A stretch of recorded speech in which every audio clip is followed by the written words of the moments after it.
भारत के इतिहास का वर्णन करने वाले भारत गाथा अंक का विमोचन संपन्न।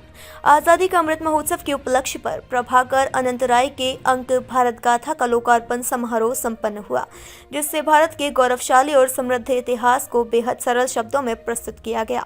इस दौरान वनराज प्रतिष्ठान के मुख्य न्यासी व समाजसेवी मनोज राजन नाथानी, कुर्ला पुलिस स्टेशन के senior pi, RTI activist Anil Galgali और आरएसएस के नेता किरण दामले व प्रभाकर पटवर्धन सहित विभिन्न क्षेत्र के कई मान्यवर मौजूद थे। इस दौरान वनराज प्रतिष्ठान के प्रमुख मनोज नाथानी ने कहा कि अपने देश को भली भांति करीब से जानने और पहचानने के लिए इसके गौरवशाली और समृद्ध इतिहास को पढ़ने की जरूरत है।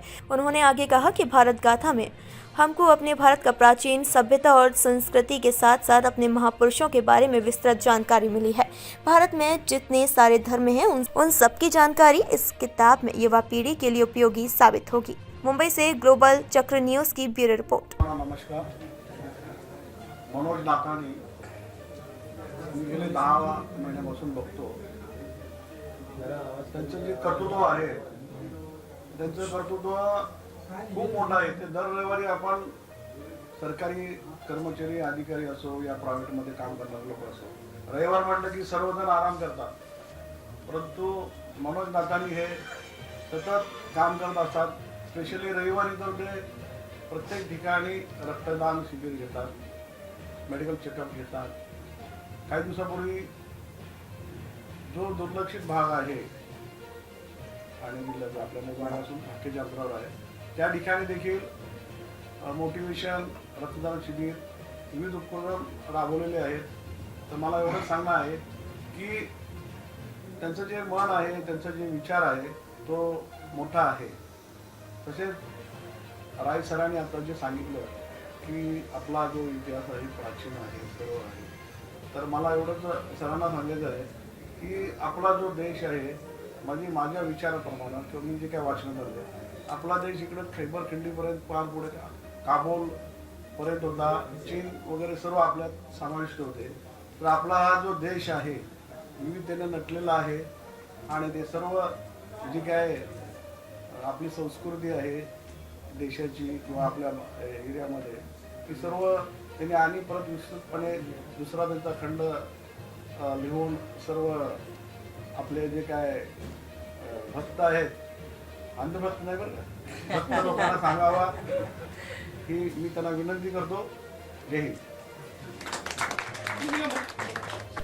आज आपण प्रभाकर राय यांच्याद्वारा लिखित आणि पटवर्धन साहेबांनी त्यांचे जे मुद्रण केलेले आहेत भारत गाथा या अंकाचे विमोचन करण्यात आलेले आहे। निश्चितपणाने ज्या पद्धतीने प्रभाकर राय यांना मी चांगल्या पद्धतीने ओळखतो, ते नेहमीच धार्मिक कामामध्ये पुढे असतात, पण तसे सामाजिक कामामध्ये सुद्धा पुढे असतात। आणि त्यांनी ज्या पद्धतीने हे भारत गाथाचं जे प्रकाशन केलेलं आहे, तर निश्चितपणाने आपली जी भारताची जी संस्कृती आहे, म्हणजे आपण फक्त संस्कृती म्हणजे सध्याची सांगतो, म्हणजे वैदिक आहे, सिंधू घाटीची सभ्यता आहे किंवा जैन समाज, बुद्ध समाज, म्हणजे आपला जो देश विविधतेने नटलेला आहे आणि वेगवेगळ्या ज्या संस्कृती आहेत, ज्या सभ्यता आहे, त्याची माहिती नवीन पिढीला नाही। तर निश्चितपणाने भारताचे पंतप्रधान नरेंद्र मोदी यांच्या नेतृत्वाखाली जो आपण आझादी का अमृत महोत्सव साजरा करत आहोत, त्या माध्यमातून देशातील प्रमुख शहरांमध्ये वेगवेगळ्या कार्यक्रमांच्या माध्यमातून आपण त्या संस्कृतीचं दर्शन होत आहे।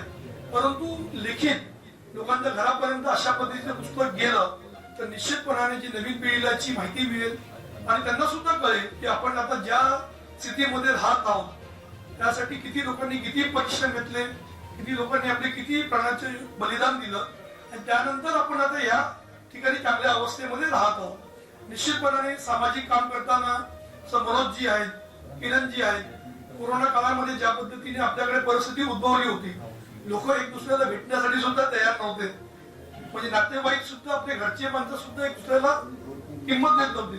तर अशा वेळी किरण दामले असून देत, मनोजजी असून देत, सर्वांनी जे सामाजिक एक भान घेऊन वेगवेगळ्या पद्धतीचे आरोग्य शिबिर असून देत, लोकांना मदत पोहोचवणे असून देत, ती कामं निश्चितपणाने जी केलेली आहे ती सगळी आपल्या समोरच आहे। आणि आपला कुर्ला असा विभाग आहे इथे आपण भी देखा कितना जरूरी है आज की पीढ़ी को इस तरह का ये विचार प्रस्तुत करने का, जो पब्लिकेशन ने शुरू किया है, काम कितना जरूरी था, कितना अच्छा। देखिए, जैसे मैंने पहले भी कहा है कि आज की पीढ़ी के लिए एजुकेशन कैसे बोलते हैं, एक कॉन्ट्रैक्ट की तरह हो गया है। आप एजुकेशन में आप बच्चों को क्या सिखाते हैं, जो उनको बनना है, उनको अगर डॉक्टर बनना है, इंजीनियर बनना है, पायलट बनना है, आप वो दिशा में उनको एजुकेशन देते हैं। एक तरह से वो भी एक स्कूल का सिस्टम है, वो उनको सिखा रहे हैं, उनका तरीका है। जैसे दुनिया प्रगति कर रही है, अपना देश भी प्रगति कर रहा है, मगर इन सब चीज़ों के बीच में किधर न किधर हम हमारी भारत की जो जूनी जो संस्कृति है, जो चीज़ों के बारे में हमको पता चलना चाहिए था, वो किधर न किधर हम कम पढ़ रहे हैं। तो ऐसे लोग जब समाज में ऐसी चीज़ें लेके आते हैं, जैसे ये पुस्तक हो गई है, तो इसके प्रति आने वाली जो जनरेशन या जो अभी की जो जनरेशन है, वो समझ सकती है कि ये भारत का निर्माण होने में कितनी कठिनाइयाँ, कितने अलग अलग जाति के लोग, कितने धर्मों के लोग, कितने अलग अलग तरीके के लोग इसमें जुड़े हुए हैं। तो ये तो एक पहला अंक है जो आपने देखा है, उसमें तो एक बहुत छोटे तरीके से विश्लेषण किया गया है। और इस किताब की अगर आप ख़ास बात देखेंगे तो बहुत ही सिंपल भाषा में लिखा गया है। क्या होता है कि जब हम बच्चों को हिस्ट्री के बारे में बोलते हैं तो वो बहुत बात सुनने से या बात करने से पीछे हटते हैं, क्योंकि वो बहुत कॉम्प्लिकेटेड रहता है, तो इस तरीके से रहता है। मगर प्रभाकर राय जी का मैं तो बहुत आभार मानूंगा, उन्होंने एक सरल भाषा में ऐसी पुस्तक निकाली है। ये पहला अंक है और भी अंक निकलेंगे। ये आज के जनरेशन के लिए तो बहुत ही ज़रूरी है ऐसी चीज़ें निकलना। है बच्चों में, नई पीढ़ी में ये अपना इतिहास बताना, वो भी एक सरल भाषा में। सर ने भी कहा कि प्रचार प्रसार बहुत जरूरी है आज के। सर कैसे मन में ख्याल है कि इस तरह का ये जो भारत की जो गाथा है वो लोगों को भी पहुँचाया जाए, क्यों जरूरत है, हमें क्या आपका? जब हम अपने बचपन को देखते तो भारत क्या था, ये हमारे मन में प्रश्न उठता था। लेकिन जो एकेडमी सिस्टम है, जैसे कि मनोज जी ने बताया कि हम इंजीनियरिंग में जाते हैं, डॉक्टर बनने जाते हैं, तो हम शुरू से ही एक कैरियर के रूप में भागते हैं। वहाँ पर हमें अपना इतिहास और हमारे लोगों ने क्या क्या प्रयत्न किए आज तक, उसको क्या समय जो है वो भी कम है बच्चों के पास, तो वो जानकारी नहीं मिलती है। लेकिन वो जो खंत है मन में, वो बुढ़ापे तक बनी रहती है। और वो प्रेरणा मेन मोटो बनी कि हम लोक शिक्षा के माध्यम से, शिक्षा का दो साधन है, एक साधन है स्कूली शिक्षा और एक है लोक शिक्षा। जैसे हर एक समाज अपनी शिक्षा को लोक शिक्षा के द्वारा घरों तक पहुंचाता है, समाज तक पहुंचाता है, अपने समाज तक। लेकिन भारत के रहने वाले सभी एक समाज के लोग हैं और यहाँ पे अनेक प्रकार की शिक्षा और रिसर्च हुई है। उसको समाज तक पहुँचाना लोक शिक्षा के माध्यम से, जहाँ पे स्कूली शिक्षा कम पड़ रही है, ये हमने प्रयास किया है। जो हमने पाया है अपने पूर्वजों से, हमने जो इतिहास सीखा वो लोक शिक्षा के माध्यम से ही सीखा। इसलिए उसी का बोले तो कर्ज उतार रहे हैं कि आने वाली जनरेशन तक इसको हम पहुंचाने का प्रयास कर रहे हैं।